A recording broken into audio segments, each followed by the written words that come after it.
नमस्कार प्रेक्षक हो, आपण आहोत जुन्नर तालुक्यातील सरकारी हॉस्पिटल इथे. आपल्यासोबत आहेत प्रशांत बालचिम. रात्री यांच्यावरती बिबट्याने हल्ला केला. आज पहाटे सकाळी सकाळी हल्ला केला. आणि तुम्हाला तर माहिती आहे जुन्नर तालुक्यामध्ये बिबट्यांची ही संख्या दिवसेंदिवस वाढत चालली आहे. परंतु आता 1-2 महिने कुठं बिबट्यांच्या हल्ल्यांच्या बातम्या काही आपल्याला पाहायला भेटत नव्हत्या. परंतु आता पावसा जसा जसा कमी होत चालला आहे तसे बिबट्यांचे प्रमाण पुन्हा वाढत चाललेत. आज आंबोलीसारख्या या आदिवासी पट्ट्यांमध्ये सुद्धा वाघाचे प्रमाण जास्त झालेले. आपण त्यांच्याकडून जाणून घेऊया की त्यांच्यावरती कसा काय प्रकारे हल्ला झाला होता. नमस्कार दादा. हा, काय झालं सांगा जरा प्रेक्षकांना. सकाळी मी साखर आणण्यासाठी चाललो होतो उच्छेल गावामध्ये. तर नेमकं समोरून तिथं घराच्या थोडं पुढे गेलतो. तिकडनं डायरेक्ट अंगावरती आलो. मी हात पुढे केल्यामुळं हात धरला. म्हणजे कोणत्या हद्दीत गावात काय वडमाची म्हणून म्हणून हो, आंबोलीमध्ये हो.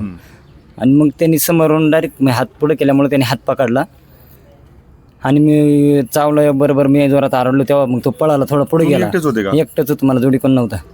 आणि तो तिथं टणटण्यांमध्ये गेला. टणटण्यांची झाडं होते, त्या झाडांमध्ये पळाला.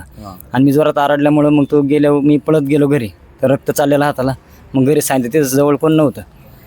आणि मग त्यांना म्हणलं, मग तेव्हा मग इथं दवाखान्यामध्ये. केवढा होता तरी म्हणजे कमरेपेक्षा मोठा होता, मोठा वाघ होता.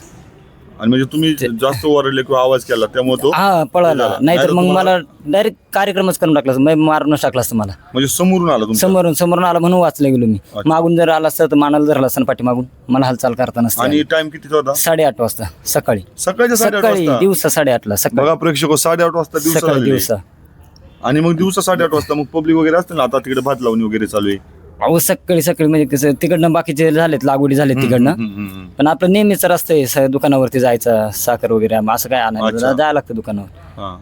तिथं झाडी वगैरे जरा जास्त आहे. याच्या आधी कधी दिसलेलं तुम्हाला? अहो 2-3 कुत्रे नेले आमच्या तिथून. म्हणजे आता एवढ्यात नेले की 8 दिवस झाले. 8 दिवस झाले. मग तुम्ही वन विभाग किंवा प्रशासन यांना काय कळवलेलं? एक पिंजरा पहिलं ठेवलेले, 7 महिने झाले तिथंच आहे. पण ते पिंजऱ्यामध्ये पण जात नाही तो. म्हणजे हुशार झालेले. तर त्याच्यामध्ये आम्ही कुत्र्याची पिल्लं वगैरे ठेवायचं, पण ते आत घुसायचंच नाही. त्याच्या शेजारून जायचं पण पिंजऱ्यात जात नव्हतं. आणि त्याच्या नंतर ना आता त्या दिवशी तिथं जनावरांक एक कुत्रा नेला दिवसा 4:30-5ला नेला. आणि आता सकाळी आता 8:30ला तिथं एक म्हणजे वानर होतं वरती झाडावर. आणि ते नेमकं त्याच्या खालीच होतं, ते झाडाखाली. आणि नेमका रस्त्यावरच्या बाजूने त्या रस्त्याने मी चाललो होतो, पाऊल वाट आपली त्या वाटेने. आणि मग त्यांनी डायरेक्ट समोरून आलं म्हणून वाचलं, थोडक्यात हाताला धरलं म्हणून. आणि याच्या आधी कधी असं माणसांवर हल्ला केलाय का? नाही, आता पहिल्यांदाच घटना घडली. पहिल्यांदाच घडली. म्हणजे तो डायरेक्ट आला, डायरेक्ट अंगावर, डायरेक्ट माझ्यावरच हल्ला केला. डायरेक्ट त्यांनी पाहिलं ना खालून. म्हणजे तुम्ही त्याला असं काही नाही काही नाही, डायरेक्ट हल्ला केला. डायरेक्ट आला ना, उडाला डायरेक्ट अंगावर. पण हात पुढे केल्यामुळे वाचलं माझी, नाही मान बिन धरली असते. आता तुम्हाला काय सांगितलं हॉस्पिटलमध्ये? आता त्यांनी सांगितलंय 24 तास खाली ठेवा. 24 तास इथंच म्हणले लगेच नका घरी. सलाईन वगैरे भरले का? हा, सलाईन भरले, इंजेक्शन दिले. भीती वाटली तुम्हाला? हा, म्हणजे ते काय झालं, घाबरटपणा जास्त झाला ना अंगात. बरोबर. त्याच्यामुळं तरी सुद्धा म्हणजे डॉक्टरनी सांगितलं बिंदास राहा, एवढं घाबरू नका. ते कसं अचानक ना हो, एकदम हल्ला केला त्यांनी. आणि एवढा मोठा वाघ दिसला समोर, डायरेक्ट अचानक आला म्हटल्यावर माणूस घाबरतच. तसे पाहिलेले भरपूर हो, पण ते आपले थोडीशी म्हणजे नजर नाही का.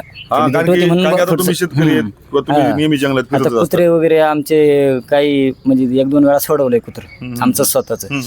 तर त्यावेळेस पाहिलेले आपण वाघ, त्याच्यामुळे एवढं काय म्हणजे घाबरलो नाही जास्त. पण त्यावेळेस हल्ला केला त्याच्यामुळे मी घाबरला गेलो जास्त. बरोबर असं विषय झाला. नाही, तुम्ही ना आता जास्त टणटण उडतात आहेत, घाबरू नका तुम्ही. माझं तर म्हणे तुम्ही बाहेर बसू नका. तुम्ही आपलं तिकडे आतमध्ये बाहेर कसं पावसाचं वातावरण, पाऊस पाणी नका महत्वाचं आहे का नाही. तर कसं तुम्ही बसलेत बाहेर, आता आम्ही तुम्हालाच भेटण्यासाठी आलो होतो, पण तुम्ही जिथं बाहेर दिसले तेव्हा तुम्हाला तर त्यामुळे म्हणलं चला पाहूया आपण नक्की काय प्रश्न झालाय. जाऊ द्या, तुम्ही व्यवस्थित काळजी घ्या. आता डॉक्टरांनी आजच्या दिवस म्हणजे थांबवले. आजच्या दिवस सकाळ म्हणले सोडून आजच्या दिवस थांबवले. तर प्रेक्षक तुम्ही पाहू शकताय, या आंबोली सारख्या या आदिवासी भागामध्ये सुद्धा आता वाघांची संख्या दिवसेंदिवस वाढत चालली. दादा तुम्ही जावा आतमध्ये, कारण की कसं आहे पाऊस वगैरे येईल. तुम्ही बसा आतमध्ये. हो. तर प्रेक्षक तुम्ही पाहिलेच असेल, आता यांना वाघाचे जे बिबट्याचे दात लागलेत आणि त्याच्यामुळे ते पूर्ण असे घाबरून गेलेत, वायबल झालेले आहेत. दुसरी गोष्ट काय झालेली आहे की यांना सांगितलं आता डॉक्टरांनी की इथं 24 तास देखरेखीखाली राहा. परंतु मॅटर असं होतोय की आज जुन्नर तालुक्यात आपल्या बिबट्यांची संख्या तर खूप प्रमाणात आहेच, परंतु आज आदिवासी भागांमध्ये सुद्धा बिबटे येत आहेत, दहशत करत आहेत.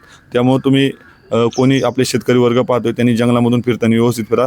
सगळ्यात महत्त्वाचं एकट्याने फिरू नका, ग्रुपमध्ये फिरा. कारण की आपल्याला नेहमी वन विभाग सूचना देतच असतं का एकट्याने कधी फिरू नका, कारण की आपलं जंगल सह्याद्रीचं जंगल आहे आणि खूप दाट जंगल असते. त्यामुळे तुम्ही एकट्याने कधी फिरू नका, समूहात फिरा, आवाज करत फिरा, हातात एक काठी असू द्या. कारण की आता 8-8:30ला ही घटना झाली, म्हणजे खूप उजेड असतो त्यावेळेला, माणसं शेतामध्ये पण असतात बरेच, अशा वेळेला ही घटना झालेली. आता हे दादा लवकर बरं हो अशी इच्छा, आणि पाहत राहा थेट सवाल.